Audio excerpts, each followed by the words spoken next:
Hello and welcome back to another edition of Viper Bites. We just finished the Turkey Day trilogy and now we are on to Sunday Night Football where the 6-5 Cleveland Browns head over to the 7-3 Baltimore Ravens squad that happened to survive last week's contest without both Lamar Jackson and Marquise Hollywood Brown. Here we go, but first, as always, hit that like button.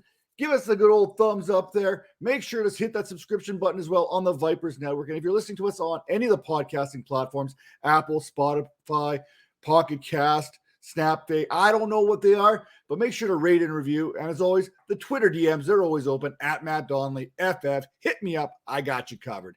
Now, let's get into this one as Baker Mayfield and the Browns are preparing to see the Ravens twice in the next 3 weeks with a Steelers game sandwiched in between this home-and-home divisional series. Now, Mayfield has not been good this season, battling a lingering shoulder injury there all season.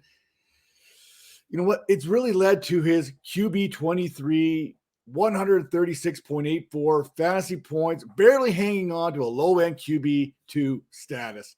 His 2,166 passing yards ranks 22nd, and his 10 touchdowns to 6 interceptions. This leaves very little to be desired, especially in the fantasy circles that we like to run in. Now, we talk about those 10 touchdowns. There are 9 teams. Yes, 9 teams with 10 interceptions this season. That's literally 9 teams with more interceptions than Baker Mayfield has touchdowns so far this season. In 4 of the last 5 games, Mayfield has failed to produce more than 10 fantasy points. And although he has touchdown passes in 3 straight games, he hasn't thrown for more than 250 yards since way back in week 5. Now, how do you support Mayfield and the lack of passing game? You got a good running game. You get Nick Chubb. He's healthy and producing as evident last week. He put up 130 yards and added a touchdown in the passing game.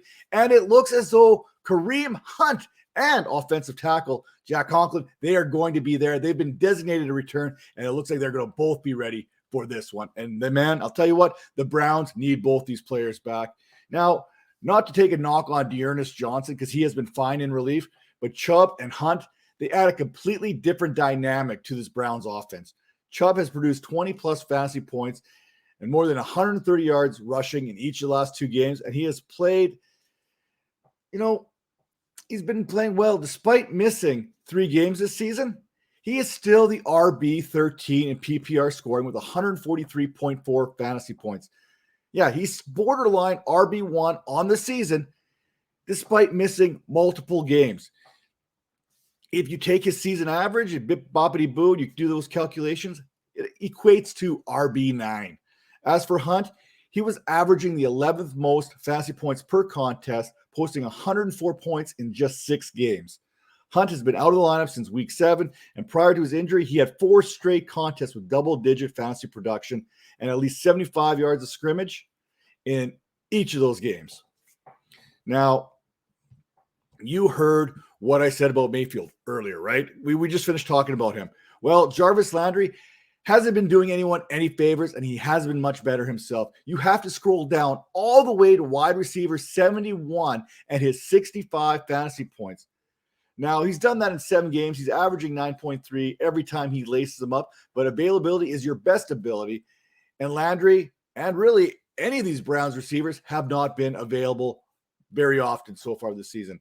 Now, since missing 4 straight games, Landry has played in 5 consecutive, seeing at least 5 targets in each of those games. Unfortunately, the production hasn't accompanied that target share, with only 1 contest in which he's produced 40 yards receiving, and Landry has yet to find the end zone so far this season. Now, Donovan Peoples-Jones and Jarvis Landry, they face a Ravens secondary that is yielding 35.22 fantasy points per game and have allowed the 7th most yards to receivers this season, giving up 1,787 yards to date, along with 12 touchdowns. So maybe Landry can get one this week.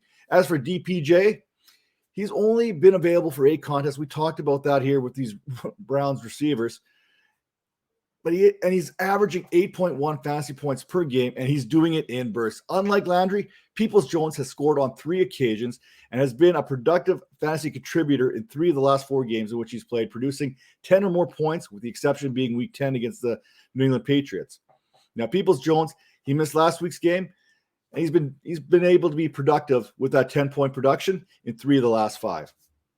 As for the tight end position, Austin Hooper was a guy I was recommending grabbing off the waivers this week and starting him in place of guys like Travis Kelce or Zach Ertz, as he has been a viable streaming option at the tight end position, seeing 5 or more targets in 3 of the last 4 games and coming off a season high in receptions with 4, targets with 7, and yards with 53. The Ravens ranked 28th in the league in fantasy points allowed to the tight end position, allowing on average 16.39. And you know what? They've also allowed 678 yards and 6 touchdowns through 10 games. Now let's head over to the Ravens because there's a lot to talk about. Like I mentioned off the top of the hop here, Lamar Jackson, Marquis Brown, both missed time last week. Wasn't exactly the Ravens offense that we've been used to seeing, but you know what? Lamar Jackson should be under center this week after giving way to Ty Huntley last week as he battled flu-like symptoms, non-COVID related. Huntley did go 26 of 36 for 219 yards, spreading the ball around to his targets. But we are talking Lamar Jackson here. Game changer. With only 9 games this season, Jackson is still the QB6 on the season, 219.78 fantasy points, while averaging a league best 24.42 fantasy points per game. We can also drop the Lamar Jackson isn't a good passer narrative, as he's been averaging 271 passing yards per game with a 93.1 QB rating. He also happens to be a quarterback who can run the ball very effectively, as he ranks 9th in the NFL with 639 rushing yards. That's 9th, not 9th amongst quarterbacks. That is 9th overall. I use 16 points as my standard for quarterback quality starts, and Lamar Jackson has met that standard in 8 of 9 contests that he has played, with the one exception being Week 6 against the Los Angeles Chargers. Now, Devontae Freeman, Latavius Murray, they combined for 81 rushing yards on 26 carries last week, while Freeman also added 31 yards in the passing game on 6 targets against the Bears. This week, the Ravens duo hosts the 18th ranked fantasy defense against the run, as the Browns have allowed 22.98 fantasy points per game. Cleveland has allowed 8 touchdowns to backs, as well as 942 yards on the ground and an additional 366 in the passing game. Freeman has been okay in recent weeks, and he's posted 11 or more fantasy points in 4 of the last 5 contests and 80 scrimmage yards in 2 of the last 3, as well as multiple touchdowns over that 3-game span. Now, Murray returned to action last week after a 4-week absence there, and he was a nice complement to Freeman while Jackson was out of action. It'll be interesting to see if Latavius Murray cuts into Devontae Freeman's load moving forward, or if the Ravens decide to take a little bit of that pressure off of Lamar Jackson moving forward. Now, let's move on to the wide receiver position. Marquis Brown, much like Jackson, he missed last week, but prior to missing last week's contest, Jackson had targeted Brown 12 or more times in 3 games prior to both missing, and 10 or more targets in 4 of the last 5. They've been okay together, let's put it that way. Now, despite sitting out last week, Brown is still 15th in receiving yards with 719, tied for 11th in touchdowns with 6, and 5th in receptions of more than 20 yards. He's got 14 of those. Now, while checking in as the overall, I believe it's the wide receiver 16 on the season, but he shoots all the way up to the wide receiver 8 if you do this based on fantasy points per game. The Browns have been solid defending receivers all season, allowing 12th fewest fantasy points per game, averaging 33.85 per contest, but are allowing the 11th most receiving yards to wideouts, 1,731, and 11 touchdowns so far. Yeah, I think Brown and his ability to stretch that field has the chance to put up some big-time numbers against the Browns this week. Now, it's coming. The Rashod Bateman breakout game. It's coming. I promise. Bear with me here. After 3 straight double-digit fantasy weeks, Bateman saw a bit of a dip in production against the Bears last week, which held him under 50 yards for the first time since his rookie debut. But it wasn't for the lack of targets. Much like the previous 4 games, Bateman saw at least 6 targets, albeit this time from Ty Huntley, that led to only 29 yards. Now, Even after last week's 5.9 fantasy performance, Bateman is still averaging 9.5 fantasy points per game in PPR formats.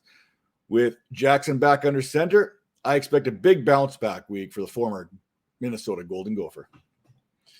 Now, we go to Mark Andrews at the tight end position, and he was just fine with Tyler Huntley. It didn't matter who was there. Last week, he saw a team-high 10 targets, and as the old saying goes, young quarterback's best friend is going to be a tight end.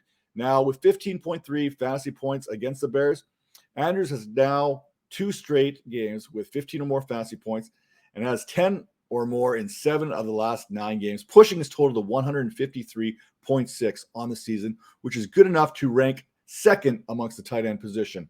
If he puts up 30 points this week, he can catch Travis Kelce. So there's a little bit of a gap between number 1 and 2. Andrews now ranks second in fantasy points, but he also ranks second in receptions with 56, yards with 696, and 7th in touchdowns with 4. There's a 5-way tie for there's 5 tight ends tied with 5. So, there's easy room for him to move up. Cleveland is 14th in defending the tight end position from a fantasy standpoint, allowing 11.8 fantasy points per game, but have allowed the 3rd most touchdowns at the position, giving up 6 so far this season. With that all being said, I love Mark Andrews this week. I think he's going to have another productive week going forward. And he's a guy you're going to have to fire up each and every week because he is what he is. Whether it's Lamar Jackson, Ty Huntley, he's going to get targeted. I cannot wait to see what my boy there, Rashod Bateman, can do against this Cleveland Browns defense. But you know what? You're going to have to tune in for some Sunday Night Football. But you know what? Before you do, head over to fantasypoints.com, enter promo code 21Vipers10, and get that prescription for that subscription today. Take care.